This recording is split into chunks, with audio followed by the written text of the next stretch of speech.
Good evening, everyone. Welcome to this third lecture of mobile app development. So, in this, we are going to talk about some more basic things of Kivy material design library. So, yesterday we learned about these things. How can we define buttons on our mobile application? What are the different kind of buttons we can have on our mobile screen? Then what is label and how can we define a label on our mobile application? Right, so let me just run this code which I finished up with yesterday's lecture. So this is what we are getting right now. Okay, and that's these are two different types of buttons you can see over here on this mobile screen, and the theme which I selected is dark. So that's the library, or you can say the function with the help of which you can define a specific theme for your mobile application. Right, it can have two different values. Either you can pass dark to it or you can pass light. Okay, so depending upon your requirement. Now what I am doing here today, I would like to eliminate all these stuff from here. Right, or else let me just go through this code once. Okay, this is, so here we imported the uh, icon, and that's the MD app.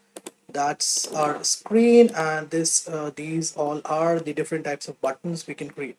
So let's do one thing. Let's talk about how can we define text fields, input text fields on our mobile apps application screens window. So for that, if suppose you want to get input from your visitor, so how you will do it? You need to have an input box, right? So how you will define an input box? So you can use this KIVYMD dot UIX dot text field. Right, in this we have this thing called MD text field.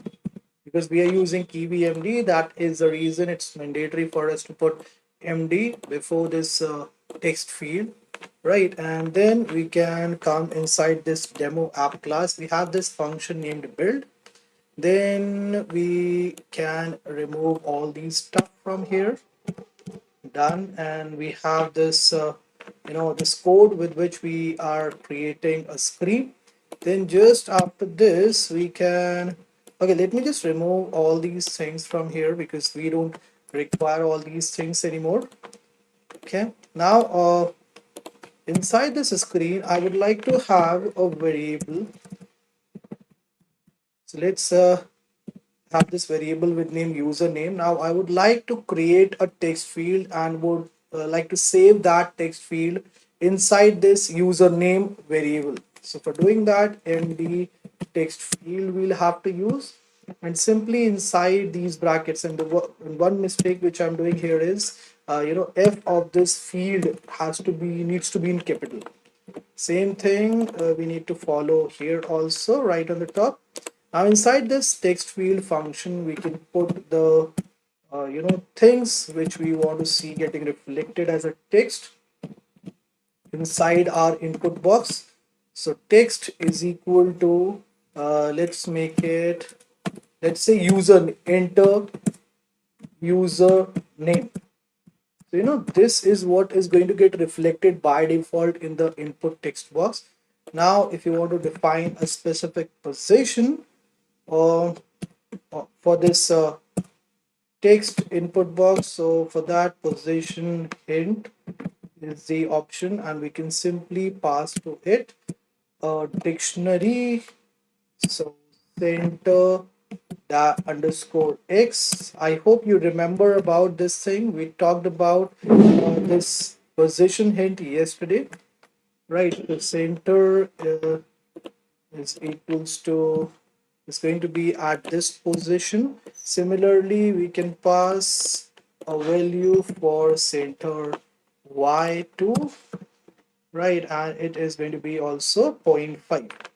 Fine, let me just bring it in the next line so that everything can be more visible and more clear to you guys, and I'm increasing the size of the window of this font also.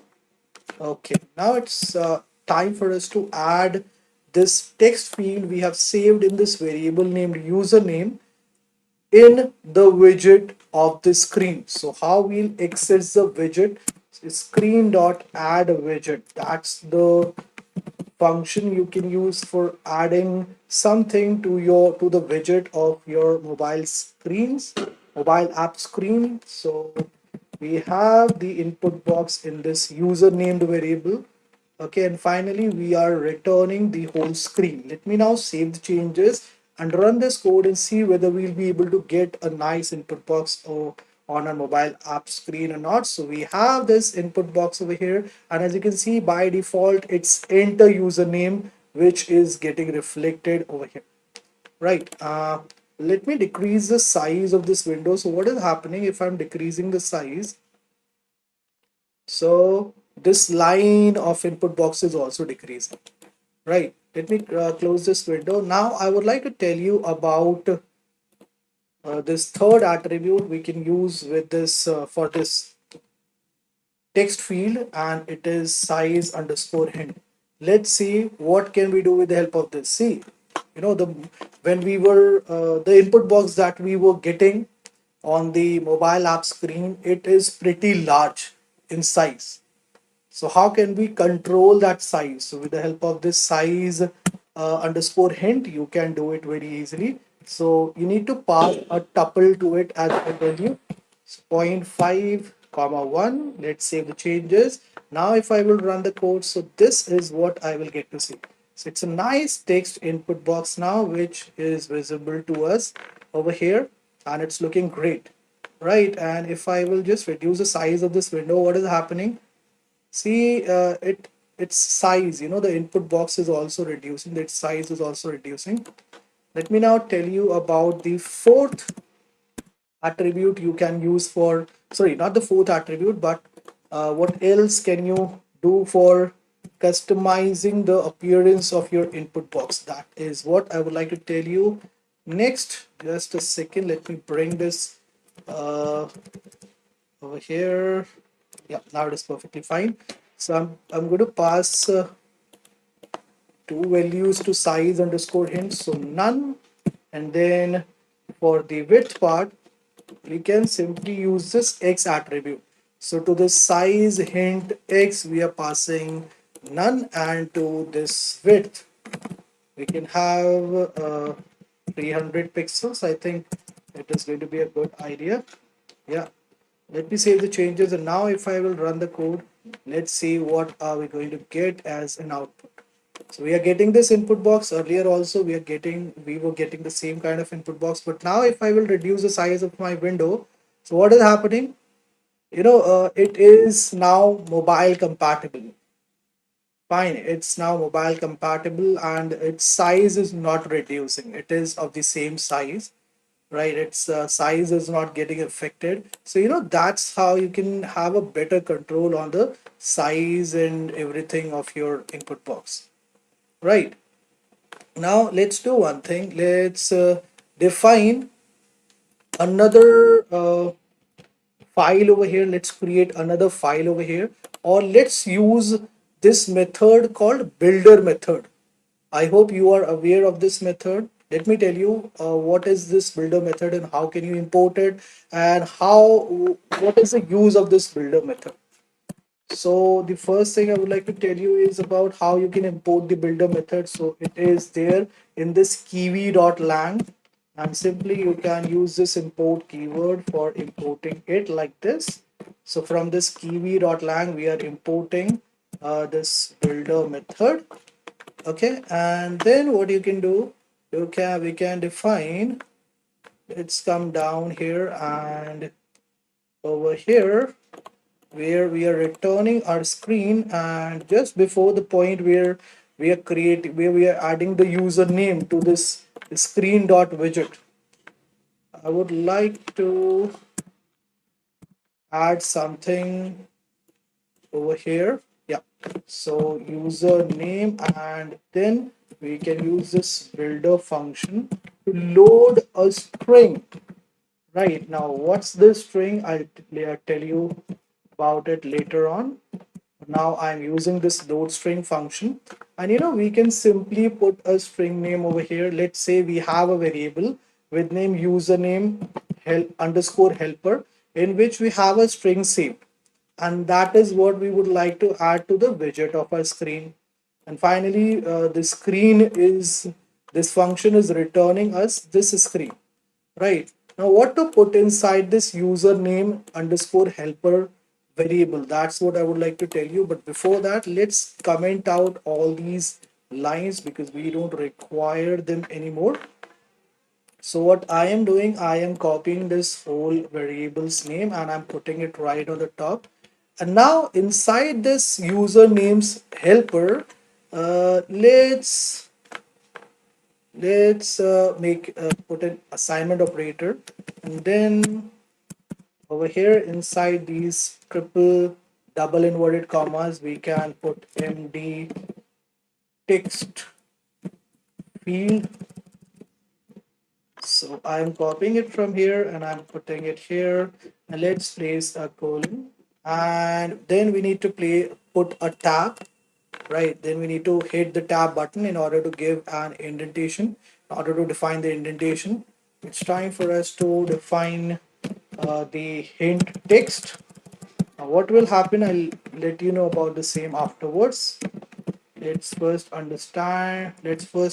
define everything whatever we would like to have in this variable username underscore helper. So enter username, that's what I would like to have in it. Right, besides this, I would like to define a specific position. So position, and we don't use equal to signs, we use colons. Remember this thing. Okay, and simply I am copying this whole thing from here and I am putting it over here. Right. Okay, and then what we can do, we can also have this size underscore hint is equal to underscore hint under x attribute is equals to none, and width we can have equal to 300. Now whatever I have defined over here, now it's there inside this username underscore helper method. What's the difference between this method and this method? These are two different ways you can create text fields, or anything whatever you want to see getting reflected on your mobile application screen. Either you can define it directly inside this function like this, or else you can save it first inside a variable, and then you can call that variable like this using this builder function. Right, using this builder library you can call it using this load string function which is there present in this builder library, and you can get this string saved in this username. Finally, you can get the username added to this screen as a widget, and then you can call the screen. Let's see whether we'll be able to get the required output or not. So we'll try to match it with the okay, so we are getting this error. Now why this error is coming, this is what we'll have to check out.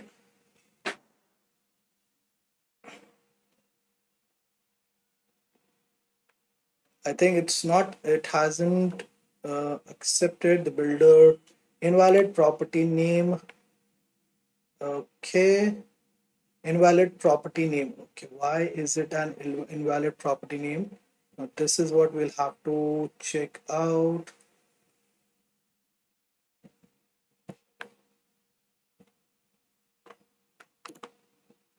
Size hint x is equals to none. Let me do one thing. Let me just comment it out for now, or else let me just remove it from here. Now if I will save the changes and run, I'm still okay. Now I'm not getting okay. I'm still getting an error. What is this error? Width is equals to 300. It is also invalid. No problem. I'm removing this one also. Let me save the changes, and now running the code again, getting this error. So name screen is not defined. Okay, let me just check it right from the beginning. So I would like to put this back again over here, right? No problem. We'll be able to resolve this issue. This is MD text field, perfectly fine. Okay, we need not to comment it out. This is important. We commented it out. Maybe that's the reason we were getting an error. Now also we are getting an error. What's the error? Okay, so it's not able to identify these two lines of code. Now if I will save the change and run it, so I am getting a nice input box over here. You know, the one, the it's the same input box which I was getting just in the beginning. Now, how to customize appearance? So this code is working perfectly fine. We were able to connect this code we have defined right outside this class to this screen we have defined inside this class, demo app, with the help of this builder library, right? Using this load string function we have inside this builder library. Okay, it's time for us to now check if we can use this size int underscore x none uh, over here or not. So I have defined it here. I'm getting this error again. So invalid property name. Now we'll have to see why it is showing us that it's an invalid property. Size underscore hint underscore x is equals to none. But this is perfectly fine. Why is it showing that it's an invalid property? Okay, maybe because maybe because of the equal to sign. You know, as I've told you, that if we are using this second technique, we'll have to put a colon in between the property name and the value we are passing to it. I think that's the reason why it was showing us this error. Let me now save the changes and run the code again. So, you know, you have to keep all these things in mind. We are getting a nice input box now, and it's come down. I would like to define the width also for this input box, and we can just copy it and paste it over here. So this second technique is also working perfectly fine, and we are getting okay this error. Why is it so? Why? Because it's an equal to sign we have here. We need to have a colon. Perfectly fine, I think. Yeah, it is looking perfectly fine. Now I would like to tell you something. See, if suppose you want to have a hint, you want to show the user a hint or something like forgot username. So how can you do that? A helper text, we call it a helper text in technical language. So we can simply use this helper text thing over here like this, and then we can put a colon, and then whatever text you want to get reflected right in the bottom of the input box as a helper text, you can just put it over here. You can just pass it here as a value to this helper text attribute. So or click on forgot username, right? And then how to show it to the user. So for showing this helper text to the user, we need this helper text mode. So there are two ways you can show the helper text to the user.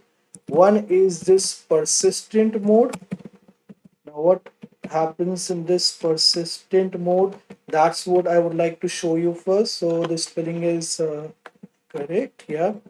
So if I will run this code now, so you will see a input text box, as well as right in the bottom of it, we're able to see a nice text which says or click on forgot username. Right. In case you want this text to be only visible to you if you click on that input box. So in place of persistent, you can use on focus. So this is one of the values I like most.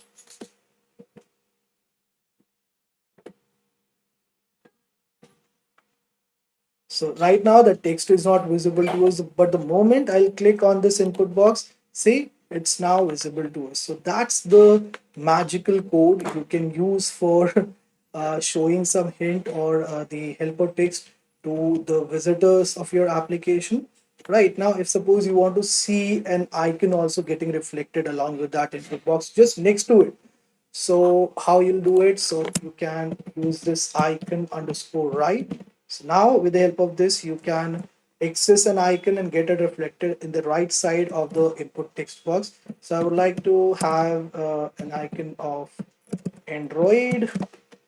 Control S for saving the changes, and let's see whether we'll be able to get, yeah, so this icon is visible to us and now it's looking more beautiful.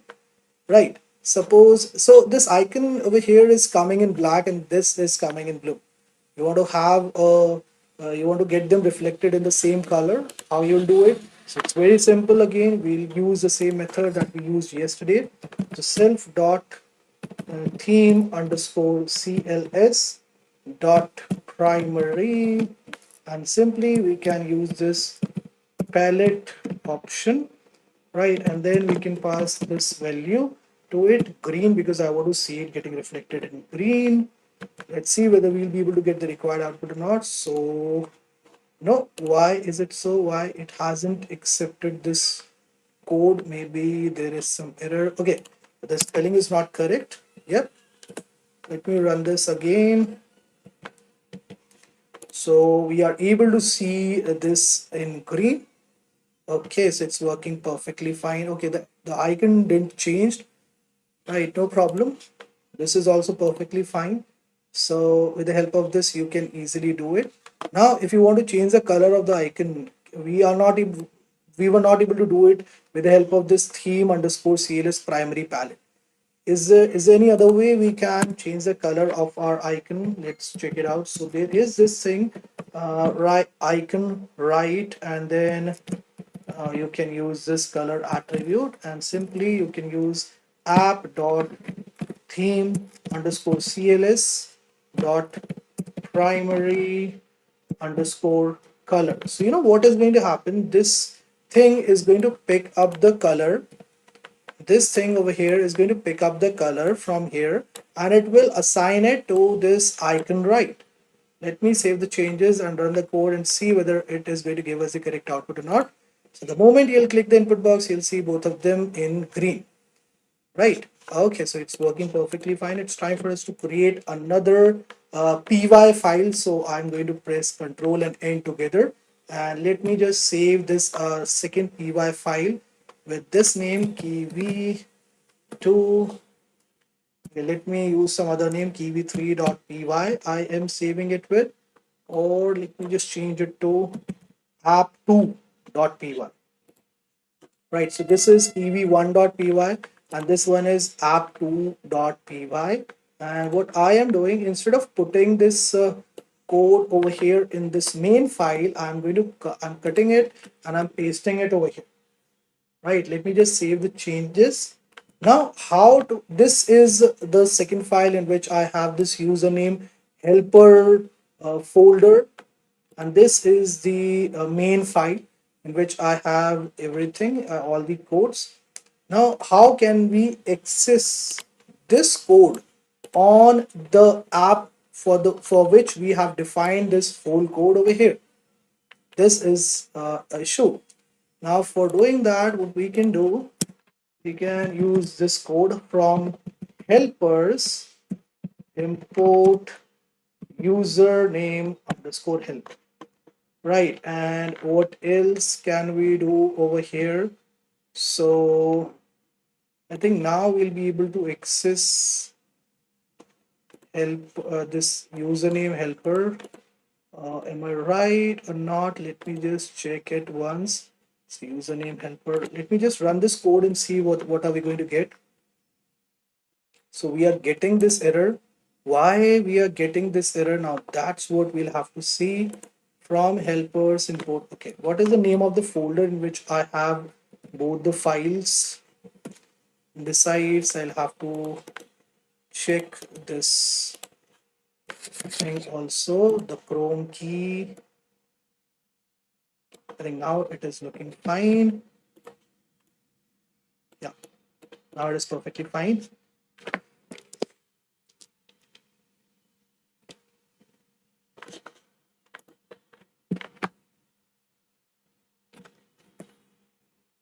Just a second. Is I need to check whether everything is going fine or not. Sorry for this.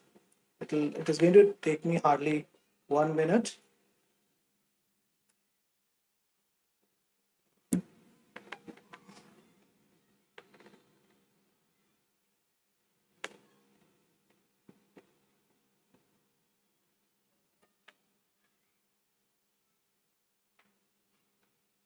By the time, if you have any issue in this code, you guys are most welcome to let me know about the same.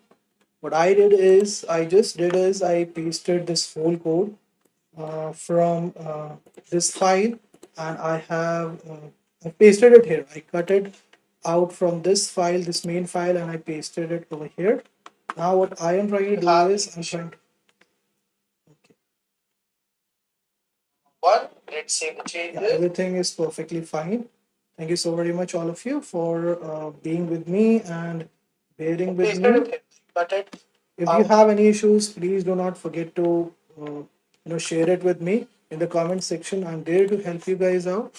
What I am trying to figure out here is the issue. Why we are not able to access this username uh, helper from here. Okay, let me just remove this thing from here. Now if I will run the code, I hope I will be able to. No. So from app 2, can we do it like this? Okay, so we are able to now access the code we have in this app2.py file in this kiwi1.py. So what you have to exactly do is you'll have to, with whatever name you have saved this file in which you have the code you have defined for customizing the appearance of the attributes you have on your application screen.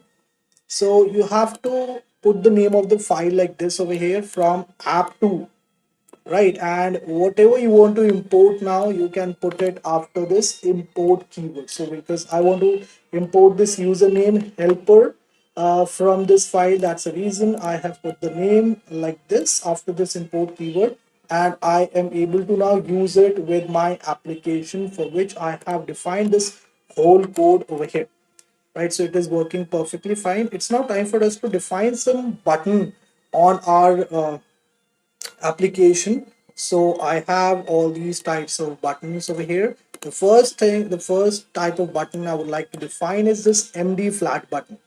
Okay, let's do that quickly. So we'll have to come down and we can simply put this button over here, and then we can write MD rectangle flat button, and I would like to see this text show getting reflected right on the top of this button, right? And what else we'll have to do for getting it reflected on the screen? But before that, let me just set the position also of this button. So that's where I would like to see it getting reflected, and I don't want my button to overlap with my input box. So in order to bring it a bit down, we can change the y attribute to zero point 0.4. I think that is going to be a good idea. So now we'll see the input box in the center, and just below it, we'll be able to see an MD flat button. But right now it won't be visible to us because we haven't added this button to our widget. So in order to add the button to our widget, we can use this simple code. I'm pasting it over here.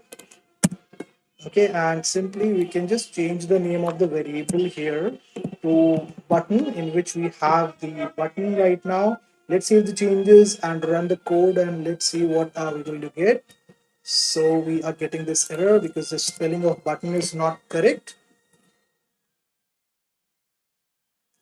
Okay, so we have a nice looking button here which says show, right? So that's the way you can get a button on your mobile application screens window. Now, if you want your application to do something when the user clicks this button, so you'll have to link it with a function. You'll have to create a function, and you will have to link it to that function. So for doing that, we can simply come up over here. Let's put a comma, and just a second. Over here, we can use this on release when the button will be clicked and it will be released. So the moment the button gets released, I would like to call this function show underscore data. Right, that's the way you can create a function, and you can link it with your button. Now, where is show data? We do not have show data over here in this file. We don't have show data over here in this file also. So we'll have to define this function now. Right, that's the task. So what I am going to do, instead of defining it inside this build function, I'm going to define it outside it like this. So def show underscore data, and I would like to pass two different parameters to it. So one is this self and the other parameter is an object, right? And over here we can let's see whether it is going to work or not. So I would like my application to print something in the console panel when the user will hit the button. So the username is going to come, whatever the user is going to type in the input box, it is going to come and get saved in this user named variable. I hope it is clear to you. Now whatever he will type in the username variable, I would like to get it printed in my console. So self dot username we can use here, and because we want to see the text thing, we want to see the input getting reflected as a text in the console. So for converting it into text form, we'll have to use this dot text also. Let's save the changes and run the file and see what is going to happen. So we are getting an error right now over here. What is this error? So it's an indentation error we are able to see here. Okay, so we'll have to cut it from here, and let me put it like this. And besides that, we haven't defined self dot username here, because we are using self for calling this username in this function show data. So we'll have to put self here also with this username. Saving the changes and running the file, and let's see what is going to happen. So we are getting this error. Now why we are getting this error? Because it should be self dot username. Okay, so we have this input box and this button here on this mobile application screen. Let me enlarge the size of this console panel. So we have nothing inside it right now. Let me type my own name, Gaurav, Kumar, Jain, and the moment I'll hit the show button, let's see whether we'll be able to get this name reflected over here in this console or not. So we are able to see this name here, right? So this function is working perfectly fine, and that's the way you can use a button. You can define a function and you can link it with your button. So the moment this event will occur, this is going to take place, and the moment this function will be called, it will print for us whatever is there in the text input field in the console. Right, now let's make this app look more interesting. So I'm going to add a dialog window to my application. So what is the thing we require for adding a dialog box? Let me just tell you that first. So in this KIVYMD.uix, we have this thing called dialog. We have this thing called dialog, and the spelling is not correct, sorry. So we can simply import MD dialog from here, right, like this. So this is going to help us in defining a dialog box. Uh, you know, okay, so that's the function which will be called when the user will hit the show button. Now, instead of this, sorry, besides this, let me add a variable's name. So dialog, and what I want is as soon as the user clicks the button, a dialog box should appear. So MD dialog I'm using here, and the text I would like to see getting reflected on the dialog box is equals to self dot username. So whatever the user is going to type in the input box, it should get reflected in this user, in this, on this dialog box right on the top, right? And what else can we do? We can remove this thing, and in place of this we can have this formula dialog dot open. So it is going to help us in opening the dialog box, right? This is also required if you're working on dialog window. So this is also very much required, right? Let me now save the changes and run this application and see what is going to happen. What are we going to get? So I am typing here my own name, Gaurav Kumar Jain, and let me just hit the show button. So that's the dialog window this button has created for me, and I'm able to see my own name also getting reflected here. Let me close this application. If you want to define some title, so you can do it like this. Title, let's say username. Would like to check the username. So username check, right? And then we can simply save the changes, and now if you will run the application, so this is what you are going to get. Geeks for Geeks is the best platform to learn coding, right? It's the best platform. Let's have only this thing. Let's show. Okay, so username check we are able to see over here, and Geeks for Geeks is the best platform. So this is also visible to us on this dialog box. So that's the way, you know, you can add a nice dialog box to your mobile application. And it is, let me just tell you one more thing. So if I will reduce the size of this window, Geeks for Geeks. So if I'll reduce the size of this window, see, the size of this dialog box is also reducing. So it is mobile compatible. That's what it means, right? You can run it on your desktop. You can run this mobile application on your mobile also, and it is mobile friendly, right? So it is also working perfectly fine. If you want to define some size of your of this dialog box, so you can use the same attribute, which is size underscore hint, and then you can put the values 0.71. Let's save the changes and run the application. So we are able to see this dialog window, and you know, that is the way you can change the size of your dialog box. Now if you want to add some more buttons, let's say you want to add an MD flat button. Let's take flat button into consideration. So how you will do it? You'll follow the same steps. Let's say that we have two different buttons on the dialog box, which appears when we click on this button, you know, show button. So how can we define those two buttons? How can we have two different buttons on our dialog window? So it's very simple. Let's have a variable here first, close button. So the logic is same, you know, you have to create a variable in which you can then you know, save your button which you have created, and after that you can call that variable somewhere so as to get it reflected on the mobile applications window. So I'm going to have a MD flat button, and right on the top of it I would like to see this text getting reflected. Close.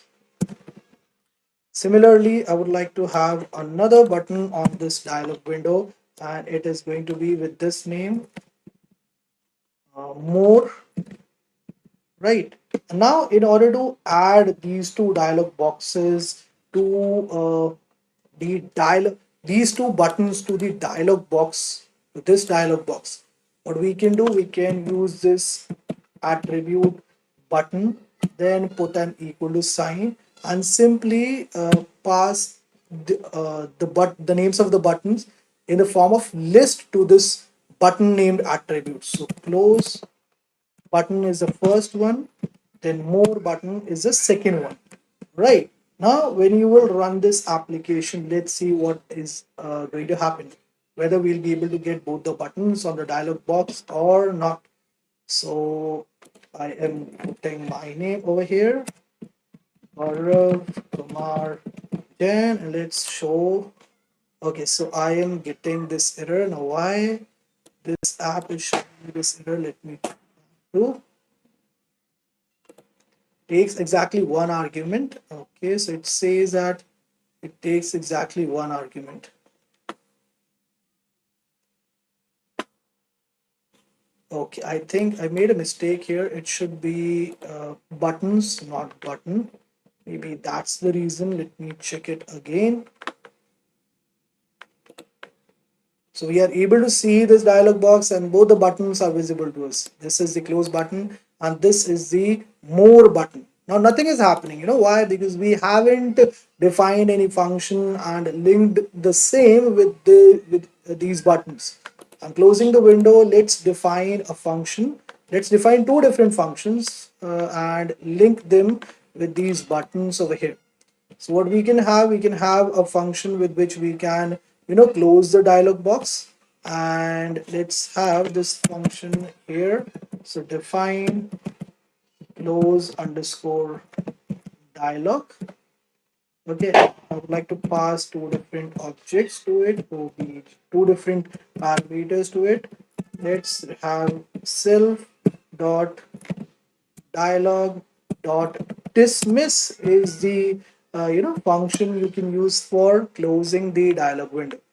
Now how to link this function with this close button? So that's the point where we have defined this close button. We can simply come down over here and on release we can use, and the moment the user will hit the button, this function named close, sorry, this function named close dialog will be called, right? And finally, the window will disappear. So that's a way you can link the button with a function, or a function with a button, you can say. Let me now save the changes and run the file and see whether we'll get the required output or not. Okay, show close. No, we are getting this error. Now why are we getting this error? This is what I'll have to find out. So self dot dialog. Okay, it is self dot dialog. I think I'll have to make it self dot dialog. Here also I'll have to change it to self dot dialog, because here we have used self with this dialog, right? Saving the changes, running the file again. Let's see whether we'll be able to get the required output. So the window, this dialog box should close the moment I hit this close button. Whether we'll be able to get the required output or not, let's check it out. Yes, that dialog box, we are able to close it, right? Okay, so it's working perfectly fine, right? See how smoothly it is working. Okay, what else can we do? Let me just check it out. So over here in this show data, the function we have defined here for showing the dialog box, we can also define a check on this self dot username dot text. If the user hasn't inputted anything in the username dot text, right, and he has clicked on that show button and for calling this show data function, what should happen? I would like to use this variable check string, and then we can display something like this. Please enter a username, right? So this is what is going to come and get saved in this variable. Else, if there is something inside the input box. So we can have, we can get that username text first. So username dot text, that's the way we can get it. And then we can simply put here, let's have something like does not exist, does not exist. So I'm just telling you how you can customize the function of your what we call it, mobile application. Right, once you're done with that, you can save the changes. Now run the code and let's see what are we going to get. So nothing is there. We are getting redirected on this window, and we are able to close this window. So if there is nothing inside it, what will happen? This uh, uh, this check string variable we have used here, it will get please enter a username. Right, and now if suppose you want to get it reflected somewhere, so what we can do, um, we can pass it here. Right, let me just copy this whole thing and I'm putting it over here. Okay, saving the changes, running the application. So right now there's nothing inside this input box. So please enter a username. Closing this thing, Gaurav, show, and now Gaurav does not exist. So that is what I'm getting. That's the way you can use this if control statement. You can put a check on the things the user has provided you as an input through the input box. If he hasn't provided you anything, then simply please enter a username is going to be visible to the user on the dialog window. If he has provided you with something, then that is what you will see. Right, so this is it from my side in this lecture. Hope you guys enjoyed this one a lot. And please do not forget to like and share this video in your groups. And I hope you're enjoying these basic things. These basic things are going to help you in developing your foundation, which is very much required. If you have a strong foundation, you will be able to build a very strong house on it. Right. What I mean is that if you have a clear understanding of these basic things, you will be able to create some very good applications using these basic things, knowledge. Right. So try to take out some time from your busy schedule and try to understand these things because they are going to help you a lot in your coding career. Thank you very much, all the coders who joined this lecture, and who haven't joined in yet. Please do watch this lecture till the end without skipping any part, so that you can also understand each and every line of code I have used here for creating this beautiful thing. Okay, in case you come across any issues while developing these things, you're most welcome to let me know about the same. Put them in the comment section. I'll go through the comments and definitely I'm going to help you with the best possible solutions. Thank you very much, all of you. God bless you all. Have a great day. Take care. Be at home. Feel safe.